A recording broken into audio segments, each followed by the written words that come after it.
Marcus, right? And this is a quick little word. We're gonna get straight into it. I ain't even gonna hold you. I ain't gonna take up too much of your time. So today I want to talk about love and I want to talk about marriage. And I want to talk about how you have to love your partner the way that they desire to be loved and the way they want to be loved, and not so much the way that you want to love them. And the reason why you have to love your partner the way that they desire to be loved, because y'all have two different love languages.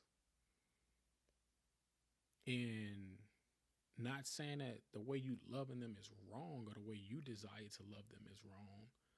However, it just may not be exactly what they are craving and what they need. So be okay with adapting. You have to be okay with adapting, right? Also, when it comes to love, when it comes to marriage, you know, and this not for everybody. This word ain't for everybody. You hear me? Like, if marriage ain't your thing, this ain't for you. If you feel like marriage is just a piece of paper, this ain't for you. If you don't desire to be married, this ain't for you. These are for folks who are either married or folks who are looking to get married because they still want to, be. I don't really want to say traditional in a sense. You hear me? But like people that still just want that old fashioned love and that old fashioned partner, and don't overthink that part of it, right? Because I know how people are. People like to overthink and overcomplicate things. Um, but I encourage you to, if you already are married, to think about the vows that you took, right? Because marriage has some high highs and some low lows, and you can't let the low lows define you, right?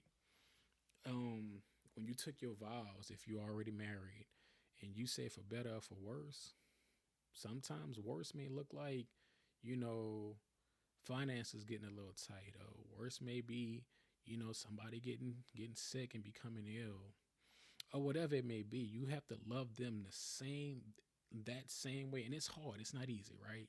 But you have to give that same love at the worst, at the worst, as you do at the highs. You know what I'm saying? When it's all good and you're traveling and you're vacationing and you're spending money, you're eating good.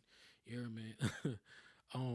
Don't forget your vows, man. And sometimes you may have to even and sit back and remind yourself, for richer, for poor, for better, for worse. Um, it's okay. It's okay to have bad days, because it's not, you're not perfect, your partner not perfect, and you shouldn't let that weigh on you. And I also want to like give you just a bit of advice, is like, stay off social media when it comes to your marriage, because what you end up doing when it comes to love, when it comes to marriage, is you end up comparing yourself and comparing your relationship to the highlight reels of somebody else's on social media.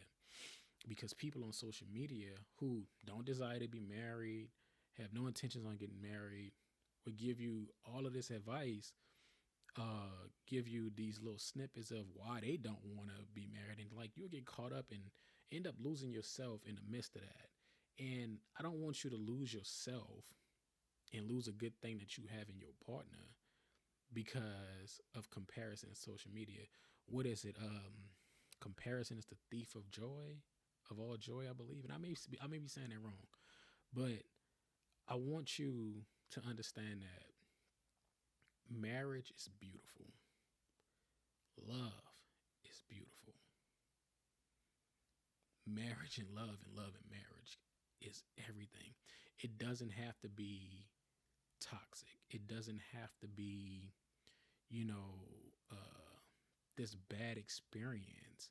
And I think what oftentimes happens is, again, we get on social media and compare and listen to like just bad advice. I'm sorry, look, all advice ain't good advice, and all advice ain't your advice to take.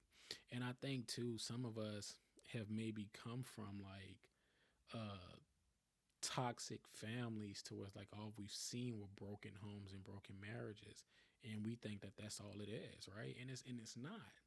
It's really not. Marriage can be what you want it to be. You define what your love and your marriage is. And it's okay to take advice and little nuggets here and there from people who have healthy marriages, right? It's okay to take things from them, but don't try to copy and paste your marriage to someone else's. You're asking for failure. You asking for failure. You know what I'm saying? If you start saying, well, so and so do this for their partner and they doing this and they going here, like don't do that. Don't do that. You hear me? Don't compare your marriage to no one's. Don't compare your love to anybody's. Love in marriage is what you define it to be, not what society tells you it should be. Don't be afraid. Don't be afraid to to uh don't I'm sorry, don't be afraid to literally work that thing out and figure it out as you go. You know what I'm saying? And here's another tip. Here's another tip. When it comes to love and when it comes to marriage, you have to listen. You have to be willing to listen to your partner because what happens, and I'm guilty of this, and yes, I I'm talking and I'm rambling, but hear me out. I'm guilty of this. I'm married. I ain't got my ring on, but I am married. And I've been married almost 4 years now. And one of the things that I had to learn was I had to listen to understand and not listen and respond because I was, we were in some disagreements, and all I was sitting there doing is thinking about, ooh, I'm about to say this, I'm about to say that, and this gonna be good, and then like we end up not getting nowhere. So you have to be willing to listen to your partner. Listen, man. You know what I'm saying, fellas, ladies. If your partner has the flow, let them talk and listen. Don't say nothing. Don't interrupt. And I can almost guarantee you that part of your relationship and marriage is going to change so much when you start communicating effectively. Communication, I feel like it's like right under God when it comes to like, those pillars of marriage and love. You have God and then you have to have communication. Because if you can't communicate with your partner in a respectable and effective way, then nothing else, it's almost like nothing else will work. So don't be afraid to listen. Um and I'm rambling, y'all. This episode 1, bear with me. We gonna figure this thing out, and we gonna grow together. But I really just want y'all to know that love and marriage can be beautiful, but understand too that love isn't always enough. Love isn't always enough because you can love someone with everything that you have. You can love someone with all your heart and be so in love with someone and it still not work out. You know what I'm saying? Because love can also be blinding. And that's why if you've already made the commitment and you're already married, then you've accepted, like what you're getting into, right? And by all means, if the relationship and the marriage is abusive of any kind, physically, emotionally, verbally, by all means, get out immediately. You know what I'm saying? You don't wait on that. Get out immediately. Um, and I just think that it's real important that you take your time. You don't rush. You don't rush love. You don't rush your marriage. I know we get caught up in the world and we get caught up in life and we have these expectations and we have these goals and stuff in mind. Like, oh, hey, well, we've been married, I don't know, a few years and we should have been at this point. Listen, if you haven't got to that point yet, that's okay. You know what I'm saying? Don't put that much pressure on yourself and don't put that pressure on your partner. Take your time with your marriage. Get to learn the likes and dislikes of your partner. And those likes and dislikes may change day to day, month to month, and year to year. And that's okay. Because I mean, let's be real.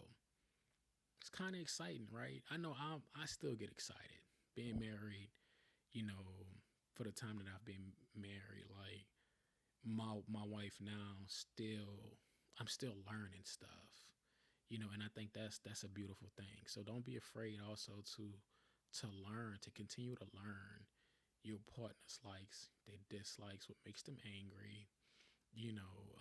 Their taste buds might change. You know, that favorite color, that was their favorite color 5 years ago, may not be their favorite color, now. And that's okay too. And it's small things and simple things, but marriage is beautiful, yo. It is. And it's what you make it. So I'm not gonna keep you, man. Like, I just had to record this and and get this out the way, man. And if you like the sweatshirt that I'm wearing, by all means, this is my brand. It's called Fations. Yes, I do have a clothing brand, obviously. My clothing brand is called Fations, and you can get this sweater and many things like it, hoodies, t-shirts, this beanie, at my website, and I'll make sure to link that. But just a little bit about my brand. When I decided to create it, I wanted to create something that was all about self expression, that gave people a voice who, may not want to always talk or speak. The goal is for your clothing to speak for you. And, the clothing brand, we focus on wellness, self care, self love, mental health, and it's all about expressing yourself. So each design that I create and I come up with is about your the product being a voice for you. You know what I mean? So like this one is mind your boundaries and all mind mine. I mean, it's self-explanatory, right? So it's all about a conversation. It's a statement piece. Each design is a statement piece. So if you like this sweatshirt, please check out my clothing brand at Fations.com. And until next time, I'm gonna holla at you.